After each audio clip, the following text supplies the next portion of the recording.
O primeiro duelo que a gente vai comentar aqui é dos Dragões do Porto contra o Arsenal, cara. O Arsenal que vem muito forte, recentemente a gente tem voltado a encarar o Arsenal como um time peso pesado, um time, né, que realmente tem poder aí nas partidas contra os maiores clubes. Mas a verdade é que o Arsenal ficou 7 anos fora da Champions e, pasmem, eles não passam das oitavas de final da Champions desde a temporada 2009-2010, beleza? Eles vinham caindo nas oitavas sempre aí e no final das contas, quem eles eliminaram em 2009-2010 foi justamente o Porto. Foi um duelo bem interessante porque na primeira partida o Arsenal perde 2-1, só que na segunda eles metem 5-0. É um elenco do Arsenal bem assim que me traz nostalgia porque foi da época mais ou menos que eu comecei a acompanhar o futebol europeu, mais lá pra 2008, 2009, né? O Arsenal que tinha ali o Nasri, o Niklas Bendtner, né? Como era craque esse maluco. E claro, o Arshavin que realmente jogava muita bola. Mas enfim, eu queria saber um pouquinho do Yuri aí, o que ele acha desse confronto que me parece que o Arsenal é franco favorito, né? Líder da Premier League, vem jogando um dos melhores futebolas do planeta aí, enquanto o Porto não vem na sua melhor temporada, porém tá longe de ser baba, tá longe de ser favas contadas, né? E também eu queria só ressaltar uma coisa, pra tudo que a gente falar aqui, pra todos os jogos que a gente for comentar, os jogos vão começar, as oitavas de final vão começar daqui 2 meses, e a gente sabe que no futebol 2 meses muda tudo, né? Às vezes um time que tá em má fase entra em boa fase, às vezes o contrário acontece, ou às vezes um time perde jogadores por lesão, né? Digamos o Arsenal aqui, sei lá, dá uma zica lá, os caras perdem o Saka e o Rice por lesão, isso aí já muda bastante o panorama de um confronto, né? Então tem que tomar cuidado, tudo que a gente vai falar, obviamente é pensando no futebol hoje, né? Fazendo uma projeção para como as coisas estão hoje, não tem como adivinhar como estarão daqui a 2 meses, beleza? Yurão, Porto e Arsenal. Eu tô checando aqui o histórico e pelo que tá aqui no 00PT, que é um site muito bom para acompanhar histórico, a última vez que esses times se enfrentaram foi na Champions League 2009-2010 e na ocasião o Arsenal venceu, isso foi nas oitavas de final, o Arsenal venceu,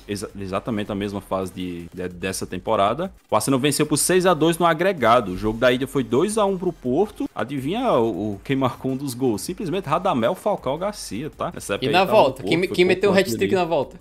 Na volta 5-0 pro Arsenal, hat-trick do Niklas Bendtner, rapaz, que hat-trick improvável esse daqui, tá? E também teve gol ali do Nasri e do Eboué. Bastante tempo, tá? 13 anos aí, né? 14 anos quando a gente chegar no confronto, que não acontece esse embate aí. E pra esse cenário de agora, cara, se o é porque assim, é até clichê o que eu vou falar, mas é um fato. É quase 2 meses aí de intervalo para chegar nos confrontos, né? Então, em 2 meses muita coisa pode acontecer. Tem uma janela nesse meio, apesar de eu acreditar que pelo menos o Arsenal acho que não deve fazer nenhuma movimentação, principal o Porto também não. Mas de qualquer forma, a forma das equipes pode mudar, pode chegar lá com o Porto estando numa fase melhor. Mas hoje, acredito eu que a Inter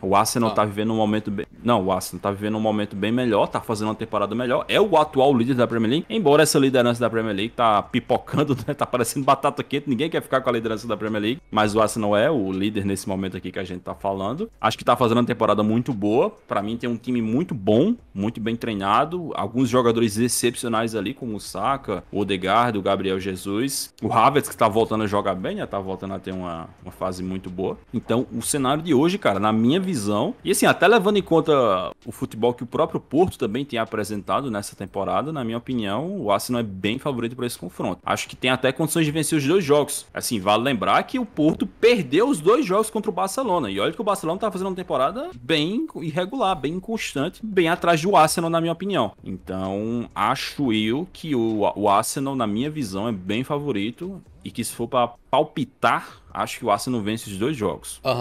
Falando um pouquinho de histórico não vence esse jogo, tá, rapaziada? Sempre bom deixar isso claro, mas só como curiosidade aí, o Arsenal enfrentou o Porto na Champions de 2006, 2007, 2008, 2009 e 2009, 2010. E o Porto venceu uma partida, né? Eles conseguiram também empatar, na verdade venceram 2 partidas, empataram uma e o Arsenal venceu 3. Então o confronto é bem favorável ao Arsenal em termos históricos aí, tá? E também queria ressaltar que o pessoal lá do Squawka puxou uma análise estatística dessas 2 equipes dentro da Champions League, e por incrível que pareça, o Porto até cria mais chances na Champions, um pouquinho mais, bem pouquinho, e finaliza mais no alvo do que o Arsenal nessa Champions, né? Mas o Arsenal tem aí uma defesa que tomou metade dos gols, né? 4-8, uma defesa muito mais sólida aí, com mais clean sheets. Então vai ser um confronto interessante, acho que com bastante favoritismo pro Arsenal. Vamos ver como é que o Sérgio Conceição vai armar essa equipe aqui. Mas, cara, se tivesse que dar uma porcentagem, assim, de favoritismo, vamos meter uma dessas, como é que tu diria diria que tá esse confronto? 75-25. Ih, rapaz, tanto assim? Acho. Posso queimar minha língua, posso dar uma zicada federal no Arsenal. Porque assim, é aquele negócio, cara. Champions é traiçoeira. Champions League é muito traiçoeira. Às vezes um time é bem melhor do que o outro. Chega no mata-mata e dá chabu, tá ligado? Especialmente levando em conta, porra, é uma parada que eu tô falando desde o comecinho da temporada que eu tô falando. Esse time do Arsenal é muito jovem, tem vários jogadores ali que não têm experiência em Champions League. Então, sei lá, pode acabar dando ruim pra eles. Mas pelo futebol jogado, pela projeção, eu acho que é isso aí. Mas o próximo confronto então é PSG contra Real Sociedad, um confronto que eu vi muita gente aí falando, nossa, mas como o PSG dá sorte, porque o PSG vai tratorar, porque é isso e aquilo, e talvez as pessoas não estejam acompanhando muito bem a temporada da Real Sociedad, né? A Real Sociedad está muito longe de estar mal, vale lembrar que eles passaram em primeiro no grupo deles, tá? Que tinha Inter de Milão, inclusive empatou os dois confrontos, né? Foi 0-0 e 1-1, não foi isso? Foi. Não estão mal no Campeonato Espanhol também, tem alguns jogadores em ótima fase, né? Como o Kubo, o Oyarzabal, aquele Brais Mendes também no meio campo, e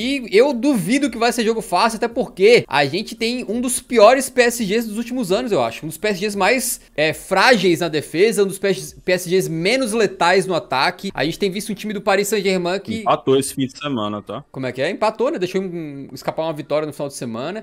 Então eu acho que se tiver um momento pra ter uma zebra assim e o PSG cair nas oitavas, poderia ser agora, por que não? Até porque a gente sabe que a Real Sociedad tem um jogo que consegue se aproveitar bem de contra-ataques, bolas paradas. E se o PSG ficar com aquele toca no ataque lá e a Real Sociedad saindo na velocidade nos contras, eu acho que pode dar uma surpresinha aqui, tá? Todos os clubes espanhóis sabem que jogar lá na casa da Real Sociedad é um demônio, né? É o capeta na terra jogar lá, é muito difícil. Geralmente são partidas bem complicadas, embaçadíssimas. E o PSG aqui, eu acho que se eles não conseguirem fazer o resultado no jogo de ida, jogo de volta pode ser traiçoeiro. Inclusive foi exatamente o que o meu amigo Yuri Dantas tweetou aqui, né? Disse ele que se o PSG não meter uns 3-0 contra a Real Sociedad na ida, vai ver um inferno no jogo de volta. E realmente eu acho que pode acontecer bem isso aí mesmo. Yuri, PSG contra a Real Sociedad, esse PSG do Luiz Henrique aí, que acho que não convence ninguém, né? Por enquanto, pelo menos. Não convence, não tá convencendo, embora mereça aquela colherzinha de chá, já que são os primeiros meses aí do trabalho. Correto. Só que assim, cara, eu já vou dar uma opinião que pode ser impopular, que eu, apesar da Real Sociedad ser um time muito bom, eu realmente acho que o PSG deu sorte, porque se você levar em conta todas as equipes que estão no pote 1, a menos complicado porque não tinha time fácil. Vamos combinar que não tinha time fácil. Isso com certeza. Mas a menos complicada era a Real Sociedad. As outras opções era, porra, daí Atlético, Real, Barça, enfim. A segunda menos complicada seria o Atlético de Madrid, mas o Atlético de Madrid eu acho que tem jogadores mais experientes em Champions do que os da Real Sociedad. Com certeza. Acho que se brincar, o time inteiro da Real é menos experiente deve estar... Exato. Não tem nem comparação, mano. Eu acho que levando em conta o pote 1, eles deram sorte, mas claro que é aquela sorte, cara, que você tem que agradecer, mas botar o pé no chão. Agradecer sabendo que não é porque você deu sorte que você já tá passo. Ah, não, passamos. Pegamos a Real Sociedad, passamos. Não é assim também. É um time muito forte, é um time que conseguiu passar em primeiro lugar no seu grupo, que era um grupo com a Inter e com o Benfica, né? Inclusive, quando saiu o sorteio, acho que a maioria das pessoas achava que passaria Inter e Benfica, e não, passou a Real Sociedad e passou em primeiro lugar. Então não é qualquer time. Claro que assim, pela diferença de experiência, pela diferença de qualidade, que eu ainda acho que o PSG tem um 11 melhor, tem jogadores melhores ali, tem um Mbappé, nenhum jogador da Real Sociedad chega nem perto do Mbappé. Ainda acho que o PSG tem um grauzinho de favoritismo ali. Mas, provavelmente, se o confronto fosse agora, eu acho que a Real Sociedad teria totais condições de passar. No mínimo ia dar jogo. Especialmente pela questão do mando, né? Porque o primeiro jogo é no Parque dos Príncipes e o segundo jogo é na Real Arena. E, assim, como eu falei lá no tweet que o Pedro mostrou, acho que o PSG vai ter que se preparar pra, fazer um jogo perfeito no Parque dos Príncipes. Assim, perfeito, cara. Porque precisa fazer o resultado, precisa construir uma boa vantagem. Acho que um 2-0 seria maravilhoso, mas um 3-0 seria o ideal. Porque, cara, a Real Sociedad jogando em casa é muitíssimo forte, todo mundo sabe. Então, se o PSG não conseguir... Cara, se empata esse primeiro jogo no Parque dos Príncipes, olha, eu não sei não, viu, meu irmão? Se empatar, eu acho que a Real Sociedad passa. E mesmo que vença, se vencer por uma margem pequena, a Real Sociedad tem totais condições de virar no jogo da volta. Acho assim, você falou da questão da porcentagem em Arsenal e Porto, se for dar uma porcentagem aqui, acredito eu que é 55 a 45 pro PSG. Eita, pouquinho assim? Acho, por causa do... A diferença. Pouquinho. Eu acho que é bem equilibrado o confronto, mas acho que o PSG leva vantagem pela experiência, pelos jogadores, pelo Kylian Mbappé, que eu vejo muita gente questionando a temporada do Mbappé, mas dada a circunstância do time que o PSG tem, que tá, porra, completamente desentrosado, os caras ainda não assimilaram completamente o que o Luiz Henrique quer, acho que o Mbappé tá fazendo uma temporada muito boa pelo contexto. Acho que por conta disso o PSG é um pouquinho favorito.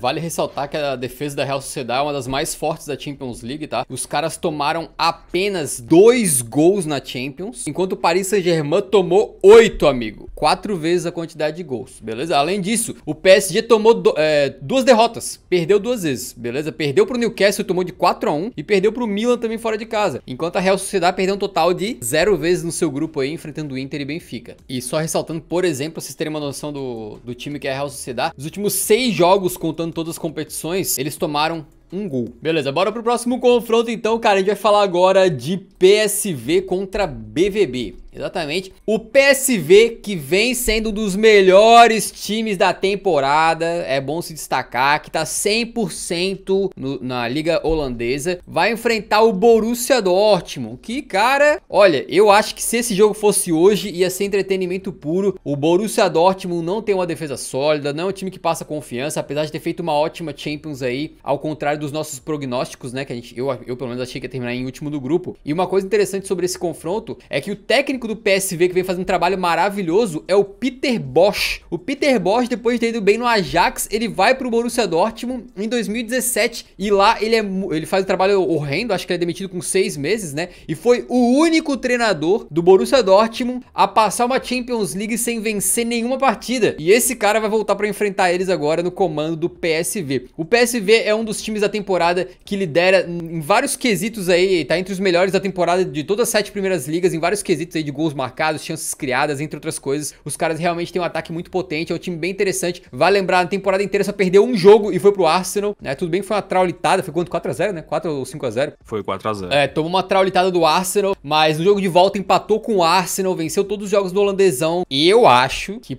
se fosse hoje, daria jogo. Daria jogo e poderia ter uma zebra aqui, tá? Com uma coisa também a ser ressaltada. No último jogo do PSG contra o Borussia Dortmund, acho que o PSG mostrou ali como fazer pra vencer desse Dortmund aí, porque, cara, meteu correria nas costas de Hummels e Süle na zaga, estavam ganhando todas, né? Porque são 2 zagueiros realmente muito lentos. Enquanto o PSV usa um atacante que também não é rápido, né? O Luuk de Jong também é um cara mais paradão, mais 9 clássico assim. Então não sei como é que seria essa questão no ataque, mas se eles de repente mudarem a estratégia, botar um cara mais rapidinho no ataque lá, tem aquele Ricardo Pepi, né? O estadunidense lá que é banco do Luuk de Jong. De repente aquele cara é um pouquinho mais rápido pra meter umas correrias lá. Pode ser bem interessante isso aqui, tá? Eu acho que seria um confronto de muitos gols se fosse hoje, né? Não sei daqui 2 meses. Yuri, o que tu acha de PSV contra BVB? Eu acho que tem tudo pra ser um confronto bem interessante, sinceramente. Pela cara dos 2 times, né? São 2 times que jogam de forma ofensiva. O Borussia Dortmund, raramente você vê o Borussia Dortmund sendo... Até assim, quando ele tá com elencos ruins, que nem eu acho que esse atual não é nem de longe dos melhores times que o Borussia Dortmund já teve, mas ainda assim é um time que costuma jogar de forma ofensiva, então acho que tem tudo pra ser um jogo bem interessante. Mas assim, cara, dos adversários ali possíveis, o PSV também deu sorte, né, cara? Porque pegou um dos mais acessíveis.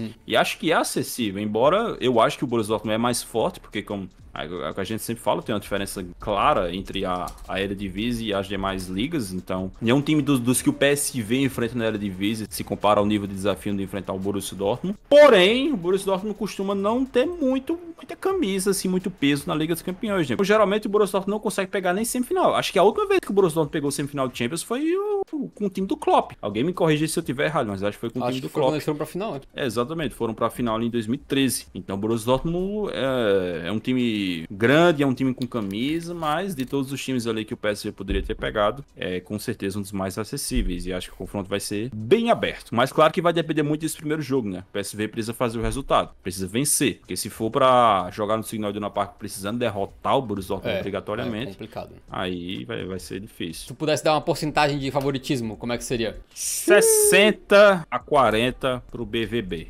60-40. Então tá. Passando para o próximo jogo agora, chegamos, cara, no confronto que eu acho que tem um favoritismo bastante claro aqui, né? Porque estamos falando simplesmente de RB Leipzig contra Real Madrid. Exatamente, tivemos esse confronto aí do pessoal lá dos alemães, né, pra pegar o Real. Cara, o RB Leipzig começou a temporada voando, né? Ultimamente tem tido alguns tropeços, aí não tem estado tão espetacular quanto tava naquele comecinho lá. Enquanto o Real Madrid é um time que tá absolutamente forte, com alguns jogadores em fase maravilhosa. O Vini Júnior vai ter voltado já para as oitavas, Yuri? A expectativa inicial era que ele voltasse em fevereiro, mas agora estão dizendo que ele tá se preparando tão bem que ele deve voltar já mês que vem. Opa, seria fantástico. Mas enfim, o Real Madrid pode ter o reforço do Vini Júnior. O Rodrigo subiu de produção absurdos. O Bellingham não para de fazer gol. É um time do Real Madrid que é muito fácil e parece ser capaz de vencer alguns jogos por osmose, assim, né? É só entrar em campo ali, jogar o joguinho deles, pai, e vencer. Mas a gente sabe que é um time absolutamente poderoso e no campo deles, no jogo deles. Champions League é tipo assim, tu ir jogar na casa do cara lá, né? Tu ir jogar o jogo que o cara inventou quase assim, né? Então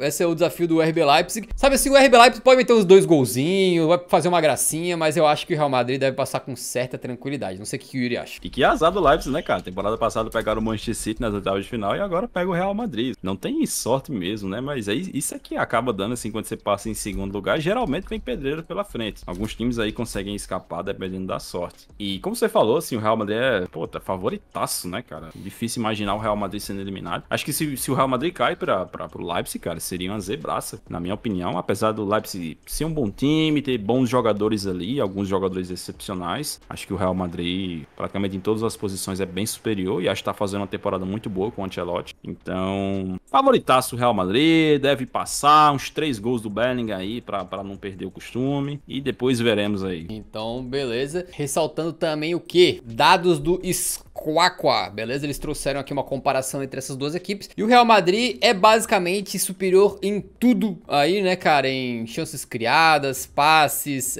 questões defensivas também. O RB Leipzig só se destaca um pouquinho mais pelos desarmes. Mas, de qualquer maneira, eu acho que aqui temos um favoritaço aí. RB Leipzig, quantos por cento tu botaria aí de chance de passar? 90-10 pro Real Madrid. 90. 90.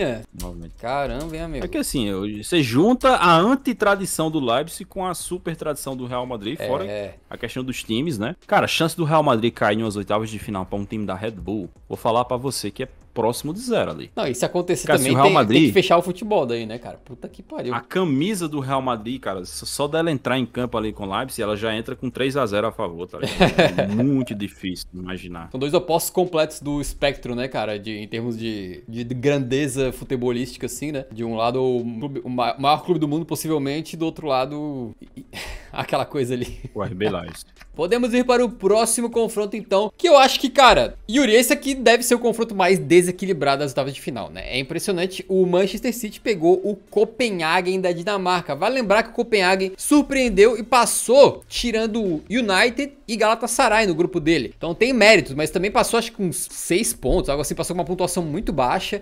É um time que na Dinamarca também não está dominando nem nada. A última vez que eu vi, acho que eles estavam em 5º lugar na liga, uma coisa assim. Cara, o pessoal do Opta Joe botou uma estatística aqui que mostra a diferença entre Copenhagen e Manchester City na Champions. É o seguinte, o City chutou 100 vezes mais pro gol do que recebeu finalizações na sua baliza, beleza? Então tem uma diferença de 100 chutes, uma diferença de 100 positivo. Enquanto o Copenhagen chutou 15 vezes menos, 15 vezes não no sentido de multiplicar, né? Mas 15 chutes a menos do que recebeu na sua própria baliza. Ou seja, deixa criar muito mais oportunidades contra si do que cria oportunidades contra os adversários. Essa estatística acho que bota bastante em, como é que chama, em perspectiva aí esse confronto, né? Que deve ser, creio eu, um massacre. O City pode chegar em má fase, igual tá agora, tá empatando e tal. Pra mim, amigo, na hora que eles falarem é pra jogar a sério, for jogar em casa esse jogo contra o Copenhagen aqui, pode ser um massacre. Talvez na Dinamarca o Copenhagen consiga segurar alguma coisa lá, mas em casa...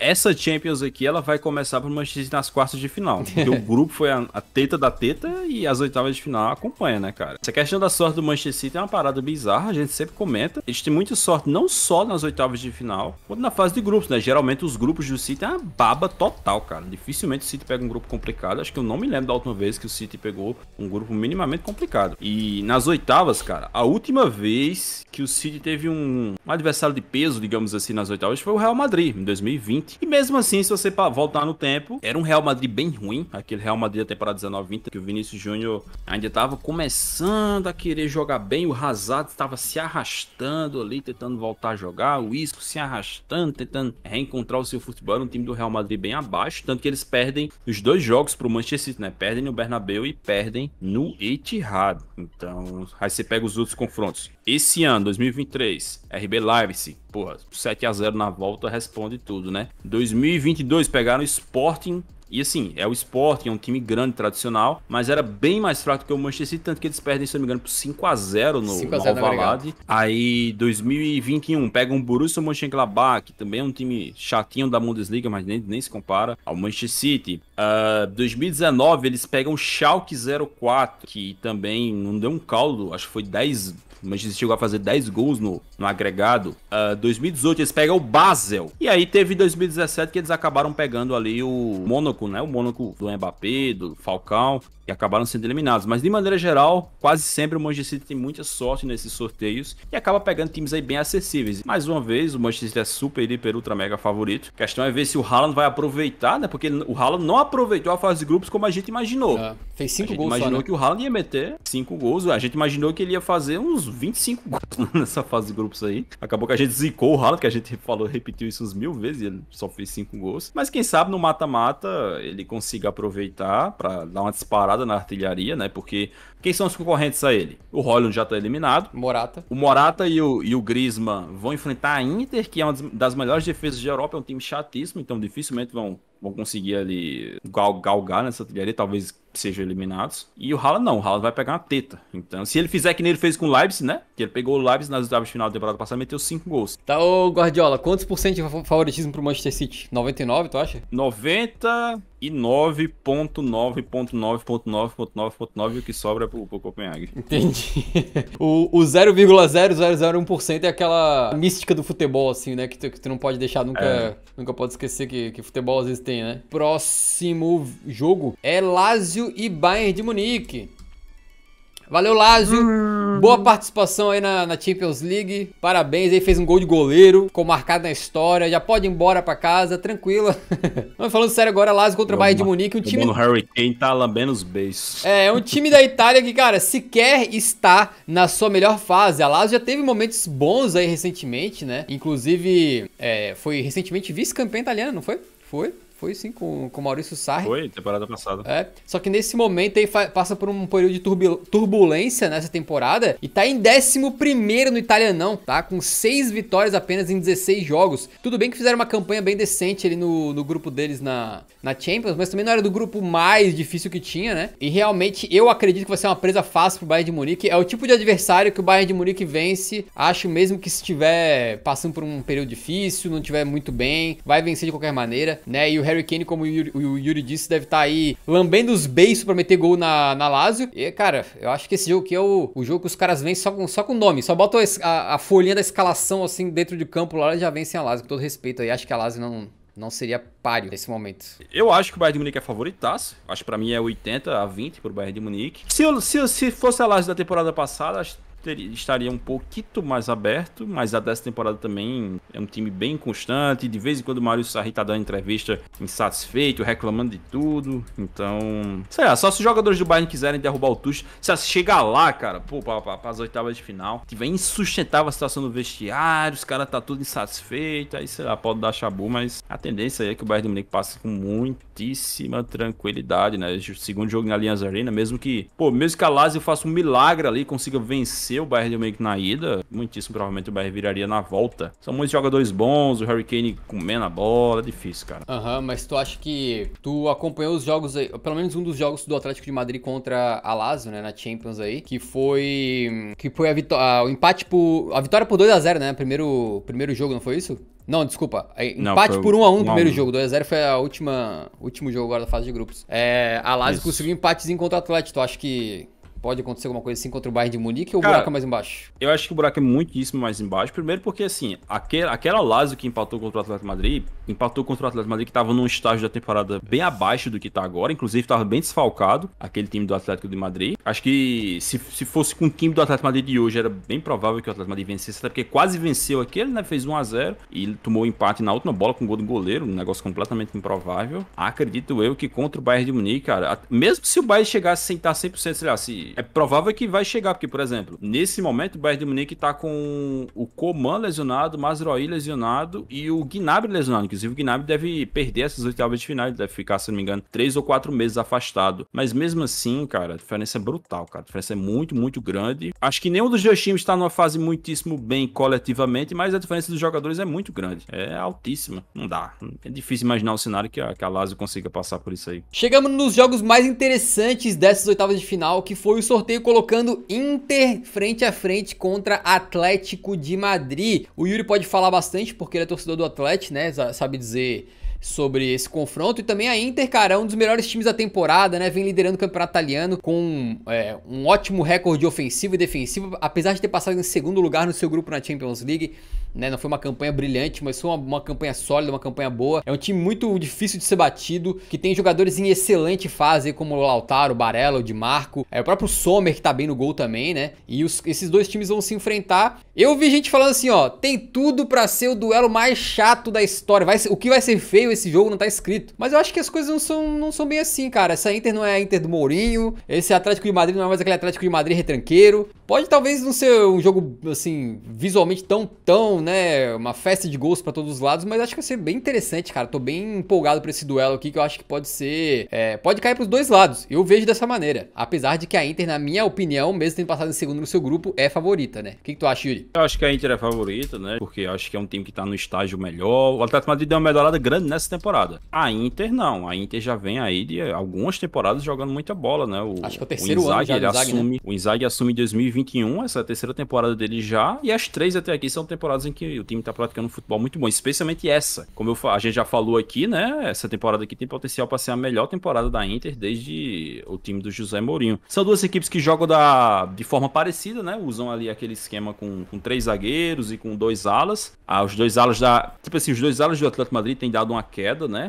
O Molina tá no momento péssimo da temporada. O Lino e o Riquelme tem alternado ali, embora o Lino esteja voltando a jogar muito bem. Enquanto que os alas da Inter, praticamente a temporada inteira, estão voando, né, cara? O Di Marco e o Dumfries, pelo amor de Deus, os caras estão jogando a bola desgraçada. Enfim, como eu falei, acho que em todos os aspectos ali a Inter é superior. Acho que, dando uma porcentagem, acho que é 60% a favor da Inter, 60-40 para a Inter, porque também acho que o Atlético Madrid, não vou ser hipócrita aqui não, o Atlético Madrid tem um bom time, tá fazendo uma temporada boa, tem jogadores ali excepcionais que estão vivendo uma fase incrível, tem um dos melhores jogadores do mundo que é o Griezmann, então é isso, cara, acho que vai ser um confronto muito, muito, muito bom, muito interessante e pra mim é o mais interessante dessa fase. Então tá, historicamente, só pra gente ter como curiosidade aqui, eles nunca se enfrentaram na Champions, porém na Supercopa da UEFA em 2010, depois que a Inter tinha sido campeã da Champions, hein? Foi com o time completinho, se liga o time da Inter. Júlio César, Lúcio, Maicon, Stankovic, Zanetti, Sneijder, Eto'o, Milito, inteirinho. E tomou 2 buchas do Atlético de Madrid, com gols aí do saudoso Reyes, né? Que já se foi, infelizmente, num acidente. E gol do Agüero também, né? 2010. Que time, hein? Como faz tempo, hein, Derré, Odin, Reis, Agüero, Forlan. Olha esse ataque com o Agüero e Forlan, cara. Sacanagem. Então tá aí, eu acho que a Inter passa, tá? Se o jogo fosse hoje aí, creio que o Atlético de Madrid, não vai ser fácil, nada fácil, mas a Inter tá muito bem, cara, tanto ofensivamente quanto defensivamente. Eu tava vendo aqui as estatísticas, a Inter em 22 jogos na temporada tomou 12 gols. É praticamente 1 a cada 2 jogos, né? Sendo que 3 desses 12 foi naquele jogo de 3-3 contra o Benfica, que tava com o time reserva e tal, tava uma várzea lá. Então, se tu tirar esse outlier aí da base de dados, é como se fossem 9 gols tomados em 21 jogos na temporada. É muita pouca coisa, cara. Vamos para o último confronto das oitavas de final, que é Napoli contra Barcelona. O Napoli que não vem numa fase muito boa, também não tá convencendo muito, tá muito fraco. Cara, o Napoli me lembra um pouco o PSG no sentido de que a defesa não tá boa e o ataque também não tá bom. Tá tudo meio complicado, tá ainda aos trancos e barrancos na temporada aí, né? E enquanto o Barcelona vive neste momento uma fase difícil também, uma fase em que tem tomado muito gol e também na frente, no ataque, não tem conseguido ser tão produtivo, né?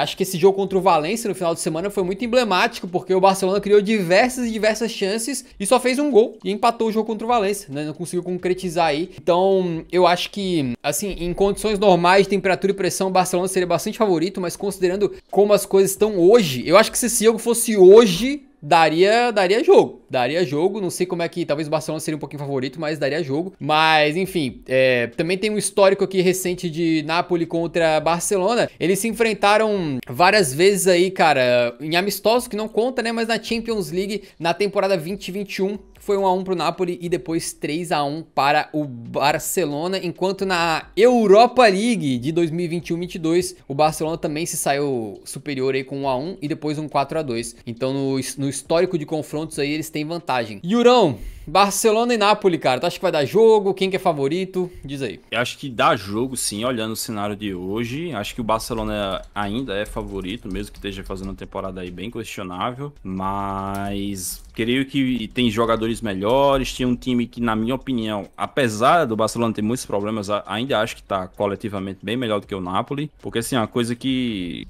a gente tem visto nessa temporada, tem jogos que o Barcelona, porra, joga mal pra caramba, não consegue fazer nada. Mas tem jogos, cara, que ele até joga bem, cria chances de gol, mas não consegue concluir a gol, não consegue converter essas chances em gols, especialmente pela fase do Lewandowski, né? Acredito eu que se o Lewandowski tivesse fazendo uma temporada no nível normal dele, o Barcelona estaria numa situação melhor atualmente. Então, em janeiro chega o Vitor Roque. Cara, se o Vitor Roque se adaptar rapidamente ali ao Barcelona e, sei lá, quem sabe até colocar o Lewandowski no banco, começar a meter gol, começar a ter um desempenho muito bom, o Barcelona já chega com a cara bem melhor para esse confronto, né? Já o Napoli, cara, começou a dar uma melhorada, né, com a chegada do novo treinador, mas ainda assim é um time bem aquém, bem abaixo do que era o Napoli na temporada passada, né? Não tem nem comparação. Fica muito aberto por causa do Victor Osimhen, por causa do Kvaratskhelia, são dois jogadores excepcionais, mas de maneira geral acredito que o Barcelona ainda tem uma vantagem boa. Acho que é 60-40 a favor do Barça ainda. Uhum. Mas assim, é um jogo perigoso, porque, cara, o Barcelona, ele tá numa situação de pressão, porque ele tá retornando ao mata-mata da Champions. Então vai ter essa questão tem que avançar, porque venceu o Campeonato Espanhol na temporada passada, mas nessa tem que dar um salto, passou da fase de grupos ok, mas pra um time do tamanho do Barcelona, com os jogadores que o Barcelona tem, oitavas de final não é o bastante, tem que pegar, assim, pelo menos uns quartos de final esse time do Barcelona precisa pegar, então vai ser um jogo que eles vão estar pressionados. Tem um favoritismo do lado deles, que numa hora dessas pode não ser tão bom, né? Enfim, cara, acho que vai ser um duelo bem interessante. Também deixando claro que o Napoli tem pelo menos 2 jogadores capazes de decidir um jogo do nada, desequilibrar. Um deles é o Osimhen, né, que mesmo com o Napoli não estando muito bem ainda, é um cara espetacular. Se alguém viu a assistência que ele deu pro Kvara nesse final de semana, é um negócio absurdo. O cara sai fazendo embaixadinha dentro da área, abre espaço no meio de 3 caras e deixa o Kvara livre pra fazer o gol. E o próprio Kvaratskhelia, a gente viu o poder dele se ele tiver em boa fase, né? Essa temporada não é a melhor dele, ele tá tendo severos problemas aí, mas é um cara que, se ele conseguir recuperar o seu melhor momento, de repente daqui uns 2 meses aí, é um jogador que pode desequilibrar, né? Um jogador que tem capacidade de drible, de quebrar uma defesa, de fazer uma coisa diferente. Então são 2 caras ali bem, não, com todo respeito, assim, não é como a Lazio, por exemplo, né, que o Bayern de Munique vai enfrentar, que não tem nenhum meio que craque, assim, né? Felipe Anderson. O Napoli tem meio que tem 2 craquinhos, né? 2 caras que poderiam decidir a qualquer momento, tirar uma coisa diferente da cartola. O Osimhen é absurdo pelo ar, então se o Napoli tiver mal, começar a cruzar a bola na área lá, o bicho tem uma impulsão absurda, então... A defesa do Barcelona nessa temporada tá bem ruimzinha, né? Então acho que o Barcelona que se cuide aí, porque não sei se vai ser tão fácil pra eles não. Mas, cara, eu abri o Twitter dos nossos amigos aqui do DNA Blaugrana, eles disseram que passar de fase é obrigação. Tu considera dessa maneira também, que o Barcelona, pelo elenco aí tem obrigação de passar? Considero. Se fosse o Napoli da temporada passada, não. Mas levando em conta que o Napoli tá fazendo uma temporada até pior do que o Barcelona, e a diferença de investimento, a diferença de camisa, o quanto o Barcelona tá devendo na Champions, porque o Barcelona tá com um débito muito grande na Champions. Então, acho que sim, cara. É por isso que eu acho que é um confronto perigoso. Porque os jogadores do Barcelona, eles vão entrar em campo sabendo, pô, cara, a gente não pode ser eliminado, mas de jeito nenhum nessa porra. Porque se a gente for eliminado, cara, é papo do chave cair, de jogador perder a cabeça, de não sei o que, de, porra, os caras pararem a obra no Camp Nou lá, pra tacar fogo no estádio. É loucura, cara, não pode cair de jeito nenhum. Por isso que é perigoso, cara, porque é nesses jogos aí que a zebra adora dar as caras. É isso aí, cara. Então, eu só queria destacar também, acho que eu abri as estatísticas aqui, né, sobre Napoli e Barcelona nessa Champions. E acredite se quiser, o Barcelona é praticamente superior em todos os aspectos aí em relação ao Napoli. Agora, gabarito das oitavas de final. Pela nossa discussão foi mais ou menos o seguinte: Arsenal e Porto. Passa o Arsenal com alguma tranquilidade ainda aqui, né, não é baba. PSG e Real Sociedad, PSG que se cuide. É favorito, mas teria uma grande chance de não passar, principalmente se não conseguir um resultado bom em casa. PSV e Borussia Dortmund. Dá jogo, pode dar jogo, o Dortmund é favorito, né? Obviamente é um time também mais experiente em Champions, mas o PSV tem um time muito interessante, muito ofensivo, pode meter bastante gol aí se o Dortmund não se cuidar. RB Leipzig e Real Madrid. Vai passar Real Madrid com certa tranquilidade. Copenhague e Manchester City. Manchester City deve tratorar o Copenhague, com todo respeito. Bayern de Munique e Lazio. Quase impossível da Lazio passar, né? O Bayern de Munique deve passar com alguma tranquilidade. Inter e Atlético de Madrid. Dá jogo, pode ser bem interessante, mas a Inter tem um favoritismo levemente superior aí, né? Acho que é consideravelmente superior, né? Não tão leve assim. E Napoli contra Barcelona também pode dar jogo aí. O Barcelona, se estiver daqui 2 meses nessa fase que tá atual, mais ou menos da mesma maneira, que se cuide, porque vai que seja eliminado. Pode acontecer, né? O Napoli não tá na sua melhor fase, mas também não é baba. A princípio passariam para as quartas: Arsenal, PSG, Dortmund, Real Madrid, City, Bayern, Inter e Barcelona. Mas a gente chutou tudo muito safe, né? Chutamos tudo óbvio. Não tem um duelo para dar uma arriscada diferente, nada. É só o óbvio do óbvio, é isso? Óbvio do óbvio, que aí se der ruim, a gente vem aqui e dá os créditos à mística do futebol. A gente fala, mas o futebol é isso aí. O futebol, ele é a caixinha de surpresa. Top, cara.